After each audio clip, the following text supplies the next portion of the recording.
Did you know that in Mushoku Tensei, Rudeus tells Roxy the details of something he's kept a secret from everyone? In the anime, after Paul's death, Roxy spent a night with Rudeus to help him through his depression, and afterwards Rudeus opens up to Roxy and asks her what he should do to move on if he feels like he was a bad son. However, in the light novels, there is much more to this conversation. Instead of telling Roxy that he feels like a bad son, he instead tells her a story about a man that he claims is made up and asks her what she thinks the man in the story should do. However, without her knowledge, the story Rudeus was telling her was secretly true. It was the story of something he's never told anyone before. The story about his past life and how he was reborn into a new world. In the story, he included details about how he secluded himself when he was young and how he neglected his parents and didn't even go to their funeral when they passed. He goes on about how he was reborn and given a second chance at life, and how he thought everything was going good until he made a mistake that cost the life of someone dear to him, and how their passing reminded him of the passing of his parents in his previous life, and how it was too late to mourn their loss.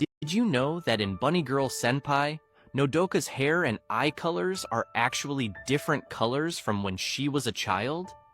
As a kid, it was shown that Nodoka had brown hair and brown eyes, but when she is introduced as a teenager, she has blonde hair with blue eyes.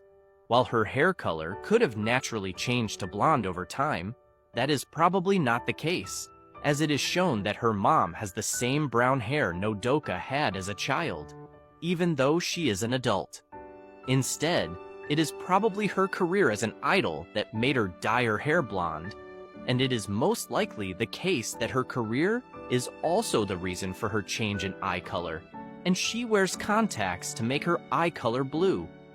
However, there is also a possibility that her inferiority complex towards Mai influenced her to change her eye color to blue, as it is the same exact eye color that Mai has. Did you know that in ReZero, Ram might have a hidden connection to Subaru's old world? During his time at the mansion before the mob beast attack, Subaru would spend his nights being taught by Ram on how to read and write in his new world. During one of their study sessions, Ram criticized Subaru for not working hard enough, as he kept repeating the same mistakes. Subaru argued that he was trying his best, and that learning a completely new alphabet was a lot harder than it looked. This gave him the idea to challenge Ram to learn hiragana so she could understand how difficult it really was. And to raise the stakes, he made it into some sort of bet. He would give her a written-out version of the hiragana alphabet for her to study for the rest of their session. And at the end, he would give her a written question in hiragana that she had to write the answer for. And if she got it wrong, she and Rem would have to treat Subaru more kindly. But if she got it right, Subaru would have to work harder to learn his new world's alphabet. When it was time to answer, Subaru gave Ram the question, "What are the names of the two maids who live in this mansion?" And to his surprise, Ram answered the question correctly, and even said the question back to him, leaving Subaru dumbfounded.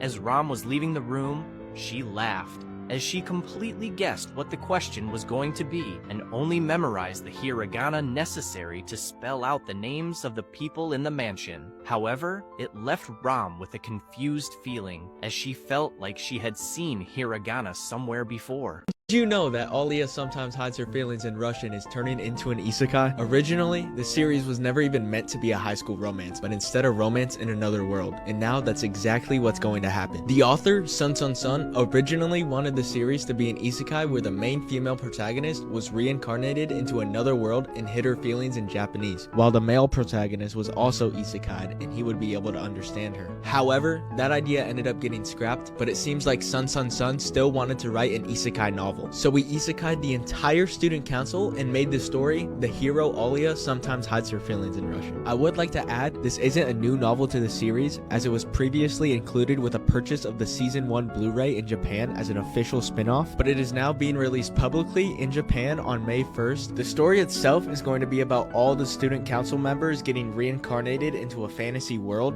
but with a twist. Magic exists, but you can't cast any spells unless the incantation for it is said in Russian. And on top top of that, they have to save Toya, who ended up being the husband of Princess Chizaki, and there will also be moments of romance in it, which probably means fan service too. But overall, I'm not expecting much out of the story, but it has potential. Did you know that an Alia sometimes hides her feelings in Russian? Alia caught Kuze cheating on her. In the light novels, after their fight that resulted from Kuze putting Alia's sock on, Alia was in a terrible mood for the entire day.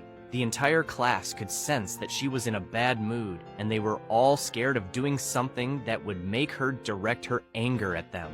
It got to the point where even the teacher ended homeroom early to avoid making Alia mad. Kuze knew that the reason for her mood was mainly his fault, and like the rest of the class, he didn't want to make her even more upset than she already was. However, when it was time to bring out their textbooks for class, Kuze realized that he once again forgot to bring his textbook to class, and he would need to share someone else's. However, due to Alia's bad mood, Kuze didn't want to ask her to share like he normally does. Instead, Kuze asked a different girl next to him to share her textbook, and she happily agreed. Alia quickly noticed this and scoffed, calling Kuze a dirty cheater in Russian. Did you know that an Alia sometimes hides her feelings in Russian? Yuki also wanted to be hypnotized. In the light novels, after Alia and Masha got hypnotized, Yuki and Ayano went home with Kuze to continue their studying. Once they were there, Kuze questioned Yuki and told her to reflect on her actions, as she was the one who took advantage of Alia and Masha being hypnotized to make her otaku fantasies into reality. If you want more hidden details like these, hit that follow button. Anyways, Yuki was trying to avoid the question and kept changing the topic to Ayano. Despite her attempts, Kuze refused to drop the topic and wanted her to reflect on her actions. While not really a reflection, Yuki told Kuze that he could punish her for her actions, and that punishment should be him hypnotizing her just like they did with Alia and Masha. Kuze was taken aback, but Yuki took it a step further, saying she could even hypnotize herself and start acting like a baby if he wanted. Kuze didn't respond to that and turned to Ayano to ask her what was wrong with her master.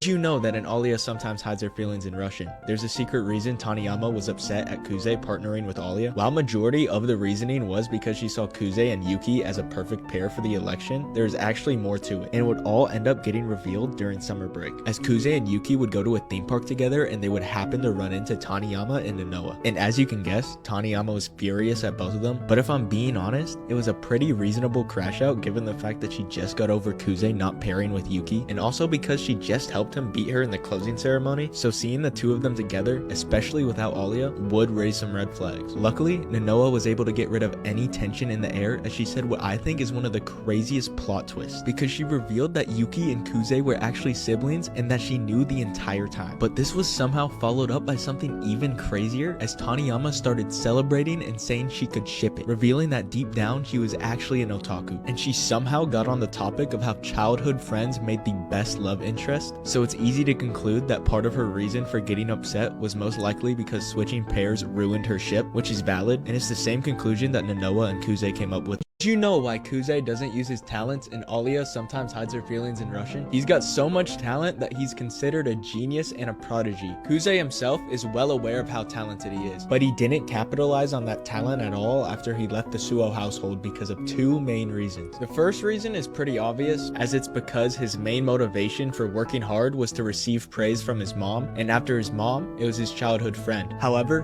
both of them eventually left his life and he was left with nobody to praise him, giving him no reason to work hard. And the second reason he doesn't use his talents was actually revealed during a conversation with Takashi and Hikaru, because in their conversation, they brought up how Kuze had the potential to basically be a superhuman if he didn't slack off. However, Kuze defended himself and said it wasn't something to be proud of. He really thought this because if he used his talents, it would seem like he was playing life on easy mode and that he would be your generic, hated, overpowered protagonist who didn't have to earn anything and somehow got a harem. Personally, I'd gladly take the talents of an OP main character, but I guess that's just me. Did you know that in Re:Zero, Rem once got so jealous of Emilia that she roped Beatrice into doing something crazy? One night in the mansion, sometime after the Mob Beast attack, Rem heard that Emilia and Ram had treated Subaru to a special mayonnaise dish that he described as amazing. Once she heard about it, Rem became jealous of them because she wasn't included in something that made Subaru happy. Due to this, Rem decided to do something for Subaru that would make him even happier. However, to make sure that what she was doing would be even better than what Amelia did for Subaru, she decided to ask Beatrice for help. When she finally found the forbidden library, Rem told Beatrice about the situation and how she needed her help. However, Beatrice refused to do something so kind for Subaru and asked why Rem specifically needed her help. It was then when Rem revealed that she wanted to give Subaru a mayonnaise dish that was better than the one Ram and Amelia made, and that she noticed Beatrice and Subaru have very similar tastes, so she needed her help to taste all the different dishes she prepared to figure out which one was the best. After several unsuccessful attempts trying to convince Beatrice, Rem decided to just shove a sample of a dish in Beatrice's mouth, and after tasting it, Beatrice decided she would help out. After several dishes, Beatrice and Rem decided on a potato salad with mayonnaise, and when Subaru tried it, he loved it.